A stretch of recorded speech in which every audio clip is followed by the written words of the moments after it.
hindi natin hawak yung yung plano ng Lord, pero kailangan natin i-accept yung katotohanan na hindi pang lifetime na magkakasama tayo.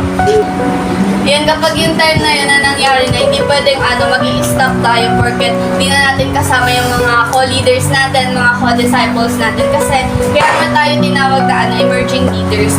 Prepare tayo ng Lord para pag darating yung time na isasend niya tayo, is ready na tayo at alam na natin yung gagawin. Katulad ng mga disciple noon, nung namatay si Esteban, hindi sila nag-stop na ipangaral yung words of God dahil lang sa hindi na sila magkakasama. And ganun din tayo, kailangan natin i-accept yung katotohanan na hindi pang lifetime na magkakasama tayo. Darating yung time na pag-iwa-hiwalayin tayo ng Lord, or yung iba may iwan dito, yung iba isend ng isend ng Lord sa kung saan lugar, di ba? Hindi natin hawak yung yung plano ng Lord, pero katulad ng mga disciple na yun, kailangan natin magtiwala sa Lord and kailangan natin ituloy pa rin kung ano yung nasimula natin dito. Hindi pwedeng kapag sinend na tayo ng Lord, yun na yung time na gagamitin niya tayo for His kingdom, tapos dun pa tayo mag-i-slow down na hindi na natin gagawin kung ano yung pinapagawa sa atin ng Lord dahil lang sa wala na tayong kasama or hindi na natin kasama yung mga co-leaders na